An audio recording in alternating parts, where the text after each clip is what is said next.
Superheroes are cool and all, but even they like to have cool stuff. Some superhero artifacts are even more powerful than the heroes who use and own them. Today on Top 10 Nerd, it's the top 10 ancient superhero relics more powerful than you think, or I think, or anyone thinks really. Number 10, the Khaji Da. This little unassuming blue scarab may not look intimidating, but this mystical alien artifact has the potential power to destroy entire planets. Like this one. The Khaji Da was created by an alien race known as the Reach, who were a race of planet conquerors before they came into conflict with the Green Lanterns. The Reach and the Corps drew up a treaty prohibiting the Reach from taking over any more worlds. So instead, the Reach came up with the Scarabs, living weapons genetically engineered by the Reach and programmed to be obedient to them. The plan was to leave a Scarab and its database on an inhabited world, and when that planet reached certain technological milestones, the Scarab would activate and bond to one of the native inhabitants, overriding their personality and making them a Reach infiltrator. Once one Scarab, the Khaji Da, made its way to Earth and specifically ancient Egypt, the Scarab was imbued with mystical energy and came into the possession of the pharaoh at the time, who used its power to help his kingdom prosper. The Scarab was buried alongside the pharaoh, locked away until archaeologist Dan Garrett discovered it, using the Scarab to become the first ever blue beetle. It passed down to Ted Kord and then eventually to Jaime Reyes, to whom it granted its coolest abilities and revealed its true origins. Number 9, the Helmet of Fate. Considering this thing is a helmet, you'd be forgiven for assuming that it's just a piece of armor. Technically, yes, but I think it would be more fair to say that the Helmet of Fate turns its user into the danger by granting them the most powerful magics in the entire DC universe. The helmet itself was created by the wildly powerful sorcerer and Lord of Order known as Nabu, alongside the Amulet of Anubis and the Cloak of Destiny. Combined together, these three things turn the wearer into Dr. Fate, granting them a fraction of Nabu's power. Even if it's just a fraction though, it's basically got a limitless repository of arcane energy. It grants its wearer the knowledge to cast a huge number of spells, the ability to control the elements, and bestows them with cosmic awareness, all of which can be combined to make Dr. Fate, whoever it is, one of the most powerful characters in the DC universe. It does have some caveats though, but we won't talk about that because that's not interesting. Number 8, Mjolnir. The Hammer of Thor is quite possibly one of the most well-known weapons in not only comic books, but in mythology, but I think that's partially due to comic books. Mjolnir was forged out of Uru metal by the legendary dwarven smiths Eitri, Brock, and Buri inside the heart of a dying star. But the chunk of Uru used to create the hammer had also been infused with an unimaginably powerful cosmic storm called the God Tempest by Allfather Odin himself. After about 17 weeks and the explosion of the dying star, the hammer was finally finished. At first, the hammer was so unruly that it couldn't be controlled until Odin placed the enchantment of worthiness upon it, at which point it became the weapon he used up until he took the throne of Asgard. From that point forward, Mjolnir became the tool of Thor. Mjolnir had survived Kang the Conqueror's antimatter screen, heat as extreme as the heart of the sun, and blasts powerful enough to destroy planets. There is also almost nothing except primary adamantium, which is really rare, that is capable of withstanding a full-on blow from Mjolnir. Not even the armor of the Celestials can take it. But of course, whacking things isn't all it's good for. Mjolnir allows its wielder to manipulate the weather, fly at 3 times faster the speed of light, project and channel vast energies like the God Blast, create wormholes, manipulate matter, and so much more. I'm sure it would do an excellent job at hammering nails too, but we'll never know. Number 7, Exo Manowar. The armor from Exo Manowar is probably one of the most awesome suits of armor ever. The alien suit itself was actually worshipped like a god by an entire race of alien beings who could never find anyone worthy to wear it. Anyone who tried would simply just lose their life. But that's probably because the suit ain't ever interacted with a human. So when the suit interacted with a barbarian Visigoth known as Eric of Dacia in 402 AD, a successful pairing was finally found, and this suit proved itself to be one of the most powerful forces in the universe. It helped Eric not only to escape escape the capture of the aliens who captured him in the first place, but it even helped him to become a king. The armor is a near unstoppable offensive and defensive tool, able to traverse the universe. The suit and its wearer were instrumental in saving Earth from an alien scourge called the Torment, who seemed to have a thing for ending all life across the universe, and I'd say that's a pretty cool feat to have. Number 6. The Father Box. Mother Boxes are sentient computers created by a legendary comic book writer Jack Kirby for his 4th World Saga. To the residents of New Genesis and Apocalypse, they are everyday devices, kinda like cell phones, but their sheer versatility would blow our minds. The boxes are capable of doing a ridiculous number of things. Some of those things include creating teleporting boom tubes,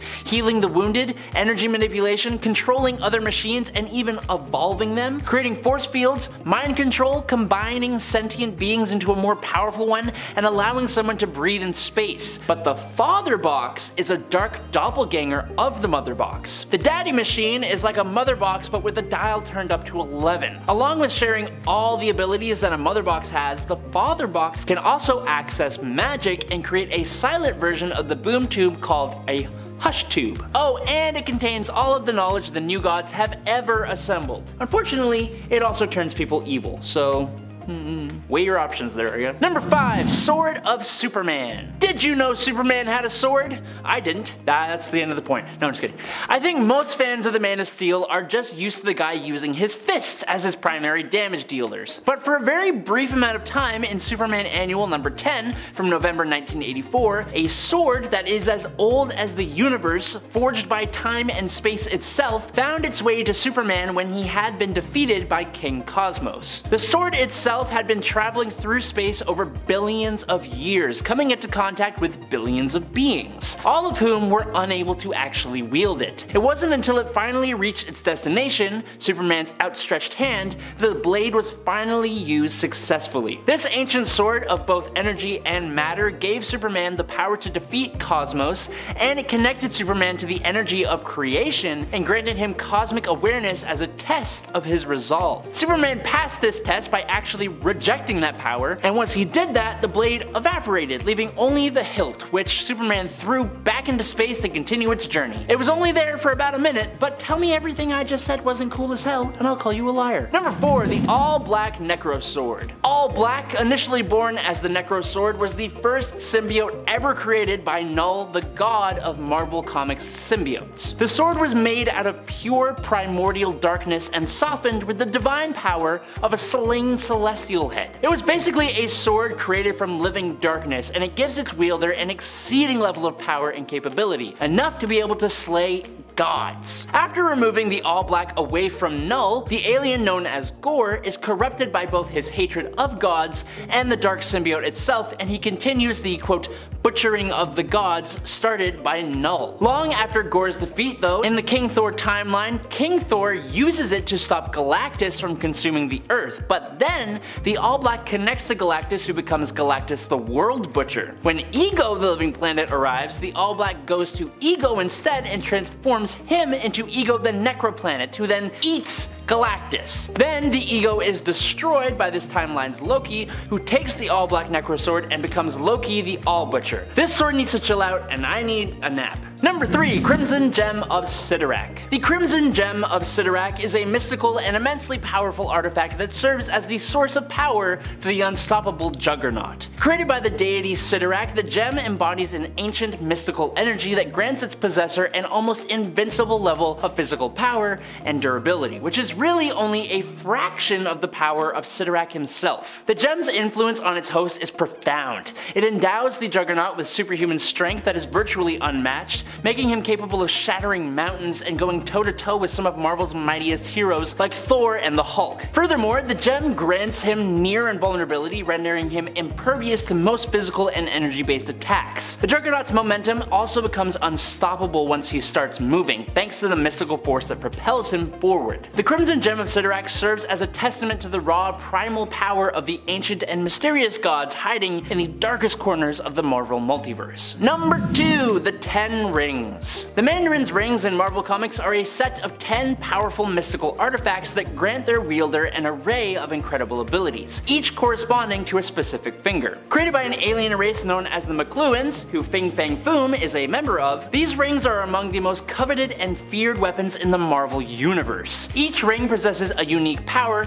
ranging from manipulating the atomic and molecular structures of matter, or projecting various beams of concussive force, to boosting up psionic powers and other crazy things like that. The 10 rings are named Remaker, Influence, Spin, Spectral, Nightbringer, Daemonic, Incandescence, Lightning, Zero, and the Liar. Each one of these little rings contains the soul of a long-past legendary cosmic warrior trapped in a phantasmal state, plus a quarantined AI for when the rings are separated from their wielders. Combined though, the Mandarin's rings make him a nearly unstoppable force, enabling him to manipulate energy, control elements, and reshape reality itself. The Mandarin's intelligence and strategic thinking amplify the ring's powers, allowing him to devise intricate plans and wield the potential with precision. And finally, in at number 1, the Lazarus Pit. The Lazarus Pit is a supernatural phenomenon of restorative pools capable of instantly healing injuries, resurrecting the dead, and even granting immortality to those who bathe in it. Which sounds pretty great, but as with most things, there is a downside. You may come up fresh, young, and fit, but you also gain a touch of insanity. Those who use the Lazarus Pit temporarily endure a quote Lazarus fever, causing them to break out into an uncontrollable rage, and over enough time, the pit can even corrupt a person's very soul. So yeah, some good and some definite bad. The first Lazarus Pit was accidentally discovered by Ra's al Ghul while searching for a cure for a quickly passing prince. Although the Lazarus Pit saved the prince's life, it also drove him mad and caused him to take the life of Ra's al Ghul's wife, Sora. This incident led to a series of cruel circumstances for Ra's al Ghul, eventually turning him into the feared Demon's Head. After that, for several centuries, the Lazarus Pits were used by Ra's to prolong his life. The substance that fills each pit is a chemical blend of unknown composition, seemingly originating from somewhere within the Earth's crust. For an unknown reason though, it bubbles to the surface only at certain key points around the globe, typically at the junction of ley lines. Whatever that means. And there you go, that's all I got. Now it's up to you guys to tell me any cool superhero relics I've missed down in the comments below. But for now, I'm Adam Andrews, this is Top 10 Nerd, and I'll catch y'all on the flippy flop. Peace out, nerds.